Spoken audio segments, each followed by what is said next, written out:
Hi friends, Delhi back taxi വ്ളോഗിൻ്റെ പുതിയൊരു വീഡിയോയിലേക്ക് സ്വാഗതം. ഇന്ന് ബുധനാഴ്ച മോർണിംഗ് ആണ്. ഞാനിപ്പം മോത്തിബാഗിൽ നിന്ന് റൈഡ് സ്റ്റാർട്ട് ചെയ്തു. ഞാൻ ഇന്നലെ വീഡിയോ ചെയ്തില്ല, കാരണം എനിക്ക് ഒലയിൽ ട്രിപ്പ് അക്സെപ്റ്റ് ആവുന്നില്ല. അത് കാരണം ഇന്നലെ ഒലയിൽ ട്രിപ്പ് കുറച്ചേ എടുത്തുള്ളൂ, ബാക്കി ഊബറിലാണ് ഓടിയത്. പിന്നെ ക്യാമറ ചാർജിങ് ആവാത്ത ഇഷ്യൂ കാരണം ഇന്നലെ വീഡിയോ ചെയ്യാൻ പറ്റിയില്ല. നമ്മുടെ ചലഞ്ച് വീഡിയോയുടെ 3ാമത്തെ ദിവസമാണ്. പക്ഷേ ഇന്നിപ്പോൾ രാവിലെ ഏതാണ്ടൊരു മഴക്കോളൊക്കെ ഉണ്ട്. എന്തായി തീരുമെന്നറിയില്ല. ഞാനിപ്പം ഫസ്റ്റ് ഒരു ട്രിപ്പ് അക്സെപ്റ്റ് ചെയ്തു. നോർത്ത് വെസ്റ്റ് മോത്തിബാഗിൽ നിന്ന് പുഷ്പവിഹാർ സാക്കേതിലേക്ക്.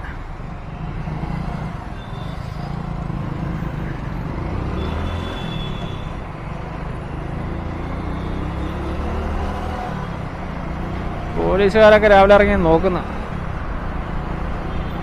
ക്യാമറ ഇരിക്കുന്ന കണ്ടിട്ടാന്ന് തോന്നുന്നു. ഓ, ഇവിടെ നല്ല ജാമാണോ? ഇപ്പം കഴിഞ്ഞ 2 ദിവസമായിട്ട് നല്ല ചെക്കിംഗ് ഉണ്ട് റോഡിലെല്ലാം. മിനിഞ്ഞാന്ന് രാത്രി തന്നെ പിടിച്ച ട്രാഫിക് പോലീസ് അല്ല, അല്ലാത്ത പോലീസ്. ഡീറ്റെയിലൊക്കെ എഴുതിയെടുക്കും. രാത്രി നമ്മൾ പോകുമ്പം ഇവർ പിടിച്ചു നിർത്തി ഡീറ്റെയിലൊക്കെ എഴുതിയെടുക്കും. RC ലൈസൻസ് ഒന്നും ഇല്ലെങ്കിൽ പിടി വീഴും. ഇതിൻ്റെ ഇടയിൽ കൂടെ കയറി പോകാം. നോക്കി നിന്നാൽ ശരിയാവത്തില്ല. കിട്ടുന്ന ഗ്യാപ്പിൽ കൂടെ കയറി പോകണം. രാവിലെ ഒരു മഴ ചാറ്റലും ഉണ്ട്. ഇതാണ്ടൊരു കുടുംബം പോകുന്നു. കയ്യിലൊരെണ്ണം, വണ്ടിയുടെ ഫ്രണ്ടിലൊരെണ്ണം.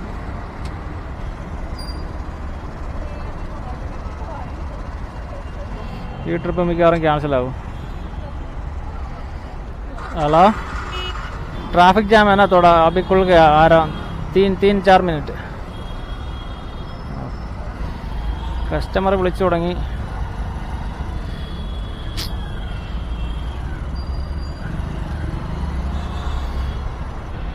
രാവിലെ നല്ലൊരു തണുപ്പുള്ള കാലാവസ്ഥ, ചെറിയൊരു മഴ പൊടിച്ചലുമുണ്ട്. പെയ്യാതിരുന്നാൽ മതിയായിരുന്നു. ഇങ്ങനെ വൈകിട്ട് വരെ നിൽക്കുമായിരുന്നു, അടിപൊളിയായിരുന്നു. ഇവിടുന്ന് ലെഫ്റ്റ്.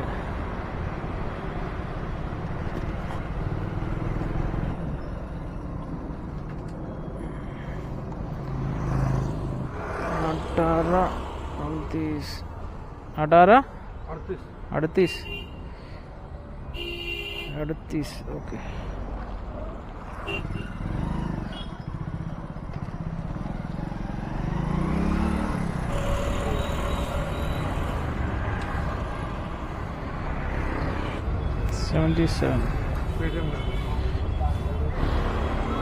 ठीक है. അങ്ങനെ രാവിലത്തെ ഫസ്റ്റ് റൈഡ് കഴിഞ്ഞു. 77 റുപ്പീസ് ഉണ്ടായിരുന്നു.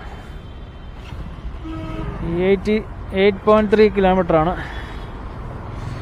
അവിടെ നിന്ന് കാണിച്ചത്. ഇതിനകത്ത് എത്ര കിലോമീറ്റർ അപ്ഡേറ്റ് ആയെന്ന് നോക്കട്ടെ. ഉണ്ടോ? ഇതിനകത്ത് 6.9 കിലോമീറ്ററേ കാണിക്കുന്നുള്ളൂ. ടോട്ടൽ 8.3 കിലോമീറ്റർ ഓടി നമ്മൾ.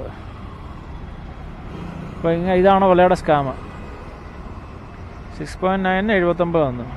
പക്ഷേ നമ്മൾ ടോട്ടൽ 8.3 കിലോമീറ്റർ ഓടി. ഇതെനിക്ക് മാത്രമല്ല, വേറെ വ്ളോഗ് ചെയ്യുന്ന ആൾക്കാരും പറയുന്നത് ഞാൻ കേട്ടിട്ടുണ്ട്. സാക്കേത് കോർട്ടിന് മുമ്പിലാണ് നമ്മളിപ്പോൾ ഉള്ളത്. No parking area. പോലീസുകാർ പക്ഷേ വണ്ടി കൊണ്ടിട്ട് പോയിരുന്നുണ്ട്. ഇപ്പോൾ ഒരു പോലീസുകാരനാണ് ഇവിടെ ഈ കാർ കൊണ്ടിട്ട് പോയത്.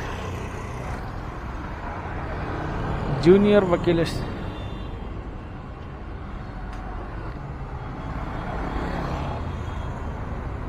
എല്ലാം രാവിലെ ലോങ് പിക്കപ്പാണല്ലോ വരുന്നത്. താണ്ട്ര പടപടേന്ന് അടിക്കുന്നു.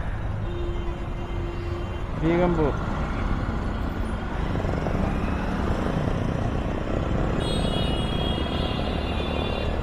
സാക്കേത് ടു ബീഗംപൂർ. ആരാണത്? ഇവിടെ അടുത്ത.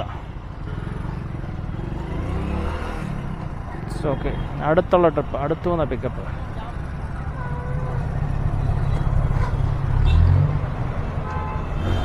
സെലക്ട് സിറ്റി മാളിൻ്റെ ബാക്ക് സൈഡ് ഇത്.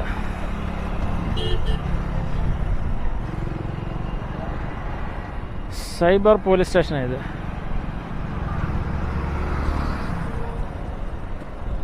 ഇതാണ് കരുണാനിധി.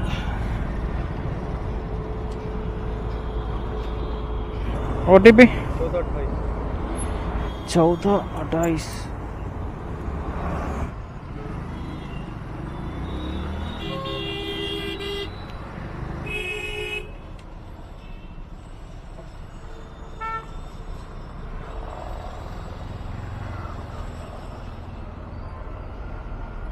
ठीक है, താങ്ക് യു. അങ്ങനെ രണ്ടാമത്തെ ട്രിപ്പ് കഴിഞ്ഞ് ഇന്നത്തെ. വന്ന വഴിക്ക് തന്നെ മൂന്നാമതൊരു ട്രിപ്പ് അടിച്ചായിരുന്നു. യാഷ് ചൗഹാൻ, കത്വാരിയ സറായിക്ക.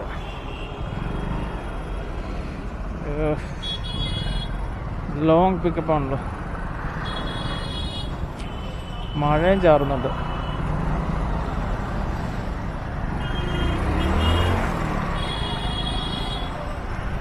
ലാസ്റ്റ് ട്രിപ്പിന് 27 രൂപയാണ് നമുക്ക് കിട്ടിയത്. കളക്ട് ചെയ്തത് അതിൽ എത്ര രൂപ കിട്ടിയെന്നറിയില്ല.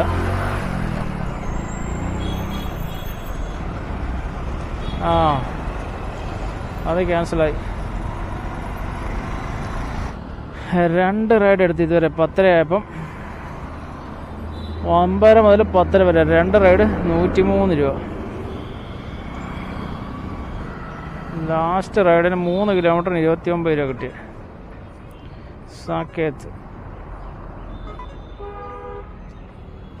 സാക്കേത് മാളിലേക്ക് മാൾഗന വഴി. ഈ പിക്കപ്പ് കുഴപ്പമില്ല. സാക്കേത് മെട്രോ ഗേറ്റ് നമ്പർ 1 ൽ നിന്ന്.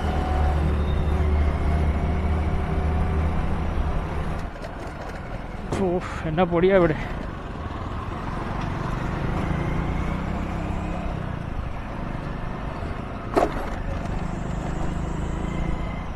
അതിൻ്റെ കൂടെ കുഴിയും. അപ്രതീക്ഷിതമായിട്ടിങ്ങനെ കുഴി വരുമ്പോൾ ഉണ്ടല്ലോ നമ്മൾ പകച്ചു പോവും. കുഴിയുടെ മുന്നിൽ പകച്ചു പോവും. അതായത് ഫ്രണ്ടിലൊരു വണ്ടി പോകുമ്പോൾ അതിൻ്റെ പുറകെ ഇങ്ങനെ സ്പീഡിൽ പോകുമ്പം ആയിരിക്കും നടുക്കൊരു കുഴി.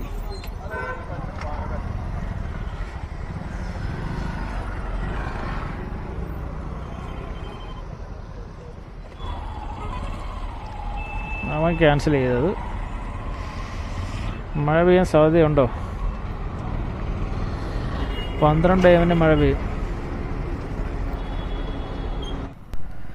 ഇതാണ് ലോങ് പിക്കപ്പ് ഉള്ള റൈഡ് എടുത്തുള്ള കുഴപ്പം. ചില ആൾക്കാരുണ്ട് ഓലയിലും ഊബറിലും റാപ്പിഡോയിലും എല്ലാം ബുക്ക് ചെയ്യും. ആദ്യം വരുന്ന വണ്ടി ഏതാണോ അതിൽ കയറിപ്പോവും. എന്നിട്ട് ബാക്കിയുള്ളത് ക്യാൻസൽ ചെയ്യും. ചിലപ്പോൾ 3 വണ്ടിക്കാർ ഒരുമിച്ച് വരും. അപ്പം എന്നിട്ട് അവർ ക്യാൻസൽ ചെയ്യും. അങ്ങനെ മിക്കപ്പോഴും എനിക്ക് പറ്റിയിട്ടുണ്ട്. ലോങ് പിക്കപ്പ് എടുത്താലുള്ള കുഴപ്പം ഓല ചിലപ്പം 2 റൈഡർമാർക്ക് 1 റൈഡ് തന്നെ വിടും. അപ്പോൾ 2 റൈഡർമാരും വരും. ആദ്യം വരുന്ന ആൾക്ക് OTP മാച്ചാവത്തില്ല. പിന്നെ രണ്ടാമത്തെ റൈഡറിന് വേണ്ടി വെയിറ്റ് ചെയ്യേണ്ടി വരും. ചില ആൾക്കാർ ക്യാൻസൽ ചെയ്യിപ്പിച്ചിട്ട് ഓഫ്ലൈനിൽ റൈഡ് എടുത്തുകൊണ്ട് പോകും. എനിക്കാണെങ്കിൽ കഴിഞ്ഞ ദിവസം ഒരു ഇൻസിഡൻ്റ് ഉണ്ടായി. ഞാൻ പറയണോ വേണ്ടാന്നിങ്ങനെ ആലോചിച്ചാൽ അന്നത്തെ വീഡിയോയിൽ ഞാൻ പറഞ്ഞില്ല. കഴിഞ്ഞ ദിവസം ഒരു ഗ്രേറ്റർ കൈലാഷിൽ നിന്ന് ഞാൻ ചാണക്യപുരിക്ക് ഒരു റൈഡ് എടുത്ത് പുള്ളിക്കാരൻ നമ്മളോട് ചേർന്നിരുന്നിട്ട് നമ്മുടെ കാലിൽ ഇങ്ങനെ കൈവച്ചിട്ട് നമ്മുടെ വിശേഷമൊക്കെ തിരക്കി, നമ്മളോട് സംസാരിച്ച് സോഷ്യലായിട്ട് സംസാരിച്ച് വിശേഷമൊക്കെ തിരക്കി പകുതി ദൂരം എത്തിയപ്പോൾ മുതൽ കൈ ഇങ്ങനെ പതുക്കെ അനങ്ങാൻ തുടങ്ങി. കൈ ഇങ്ങനെ പതുക്കെ അനങ്ങി വേറെ പല സ്ഥലങ്ങളിലോട്ട് പോകാൻ തുടങ്ങി. അപ്പം ഞാൻ കൈയെടുത്ത് മാറ്റി. എന്നിട്ട് പിന്നെ കുറച്ച് നേരം അനക്കമൊന്നുമില്ല. പിന്നെയും കുറച്ച് കഴിഞ്ഞപ്പോൾ വീണ്ടും കൈ വന്നു. അങ്ങനെ ഒരു വിധത്തിൽ അവനെ കൊണ്ട് ചാണക്യപുരിയിൽ വിട്ട് അന്ന് രാത്രി തന്നെ സെയിം ഇൻസിഡൻറ്റ് ഒറ്റ ദിവസം തന്നെ സംഭവിച്ചെന്നുള്ളതാണ്. അന്ന് രാത്രി തന്നെ ഞാൻ നൈറ്റ് ഓടി 3 മണി വരെ ഓടി. 3 മണിക്ക് ലാസ്റ്റ് ഒരു ട്രിപ്പ് കിട്ടി, വീടിനടുത്തേക്കുള്ളൊരു ട്രിപ്പ്. ആ ട്രിപ്പ് എടുത്ത് അതും കുറച്ച് കഴിഞ്ഞപ്പോൾ ഇതുപോലെ ഒരു കൈ പുറകെ കൂടെ വരുന്നു. ഇത് പതുക്കെയല്ല, ഇവൻ കളിയുടക്കൊക്കെ ഉടയ്ക്കുന്ന പോലെ ഒറ്റ ഞെക്ക്. എനിക്ക് വേദന എടുത്തിട്ട് ഞാൻ തെറി വിളിച്ചവനെ. അവസാനം അവനെ പകുതിക്ക് ഇറക്കി വിട്ടിട്ട് പൈസ മേടിച്ച് പകുതിക്ക് ഇറക്കി വിടുകയും ചെയ്തു. എന്നിട്ട് പൈസയൊക്കെ തന്നിട്ട് പോകാൻ നേരം ഓടി വന്നൊരു പിടുത്തം കൂടെ പിടിച്ചിട്ട് ഒറ്റ ഓട്ടം. ഇങ്ങനെയുള്ള ചില ഞരമ്പന്മാരെ ചില സമയത്ത് നമുക്ക് കിട്ടും. നാളെ ഞാൻ ഒരു വീഡിയോ ഇട്ടിട്ടുണ്ടായിരുന്നു ഇതുപോലെ വണ്ടി ബുക്ക് ചെയ്തിട്ട് റൂമിലോട്ട് ചെല്ലാൻ പറഞ്ഞ് വിളിച്ചിട്ട്. ആ വീഡിയോയ്ക്ക് ഒരുവിധം നല്ല വ്യൂവും കയറിയിട്ടുണ്ടായിരുന്നു. ചില സമയത്തൊക്കെ ഇങ്ങനെയുള്ള ഞരമ്പന്മാരെ കിട്ടും നമുക്ക്. പിന്നെ നമ്മളങ്ങനെ വലിയ കാര്യമായിട്ട് എടുത്ത് ഇതാക്കാൻ പോലില്ല. ചിലരെ ഓരോ ഹോർമോൺ ഇതിൻ്റെ ഇതുകൊണ്ടൊക്കെ ആയിരിക്കും. പിന്നെ നമ്മളത് ഇഷ്യൂ ആക്കാറില്ല. പിന്നെ ഞാൻ വീഡിയോയിൽ പറയണോ വേണ്ടതെന്നിങ്ങനെ ആലോചിച്ചു. അപ്പം ഇന്നങ്ങ് പറഞ്ഞതേ ഉള്ളൂ. ഇങ്ങനെ ആർക്കെങ്കിലും ഇതുപോലെ ഇൻസിഡൻറ്റ് ഉണ്ടായിട്ടുണ്ടെങ്കിൽ കമൻറ്റ് ചെയ്തേന്. ഇന്നിപ്പം നമ്മൾ 1.5 മണിക്കൂർ ഓടിയിട്ട് ഇപ്പം 100 രൂപയോളം ആയുള്ളൂ. മഴയും ചെറുതായിട്ട് പൊഴിയുന്നുണ്ട്. മഴ പെയ്യാൻ സാധ്യതയുണ്ട്. നമുക്കിപ്പോൾ എന്തായാലും വീടിനടുത്തെത്തി. ഞാൻ എന്തായാലും പോവാണ്. നമുക്ക് വൈകിട്ട് ഇറങ്ങാം മഴ പെയ്തില്ലെങ്കിൽ. അപ്പോൾ ഈ വീഡിയോ ഇവിടെ കൊണ്ട് നിർത്തണം. നമുക്ക് നെക്സ്റ്റ് വീഡിയോയിൽ കാണാം.